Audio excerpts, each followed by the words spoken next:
Hello, good evening friend. সবাই কেমন আছেন? আশা করি সবাই ভালো আছেন।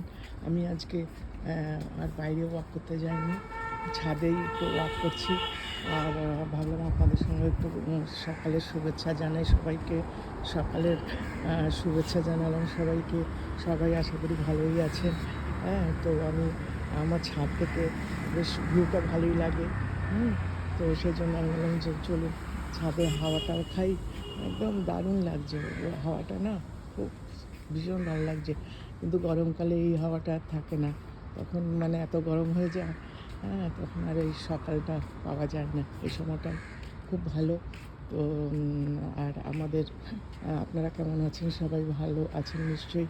আমি আজকে সকালবেলায় ভাবলাম যে কালকে তো আমি সবাইকে রিপ্লাই করা হয়নি, সবাইকে ভালোবাসা দেওয়া হয়নি। আপনাদের ফ্যামিলিতে আমাকে নেওয়ার জন্য অবশ্যই, ফ্যামিলি মেম্বার করার জন্য অবশ্যই ধন্যবাদ। বিদ্যাদিকে স্পেশালি ধন্যবাদ। হ্যাঁ, আর আমি মোবাইলে না এত মানে ইউজ টু না, আর মোবাইল ঘাটার একটু অভ্যাসটাও কম আছে। তার ফলে আপনারা যদি কেউ আমার রিপ্লাইটা একটু দেরিতে পান, কিছু মনে করবেন না, ক্ষমা করে দেবেন আমাকে। এইভাবে আমার পাশে থাকুন, তাহলে আমি আপনাদের সাথে আশা করি এগিয়ে যেতে পারবো। তো এই হচ্ছে ব্যাপার।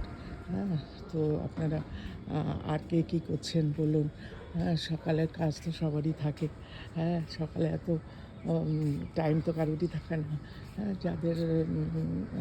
যাদের ছেলেমেয়ে বড় হয়ে গেছে তাদের জন্য অডেল টাইম, কিন্তু যাদের বাচ্চারা ছোট তাদের স্কুলে পাঠানো, হাজব্যান্ডের জন্য অফিসের খাবার করা, এসব তো থেকেই থাকে, নর্মাল। আমিও করেছি। হ্যাঁ, এখন এই এই ল্যাপটপে এনজয় করছি বেশ। হ্যাঁ, সেই জন্য আপনাদের সবাইকে ধন্যবাদ জানিয়ে, শুভেচ্ছা জানিয়ে, স্পেশালি বিদ্যাদিকে শুভেচ্ছা জানিয়ে আমি রুম্পাদি, হ্যাঁ, সবাইকে, মানে আমার নামগুলো সব মনে পড়ছে না, সবাইকে আমার তরফ থেকে অশেষ অভিনন্দন। আপনারা এইভাবে আমার পাশে থাকবেন। আশা করি সবাই ভালো থাকবেন, সবার সকাল ভালো কাটুক, দিনটা ভালো কাটুক। Thank you very much. Bye bye, tata.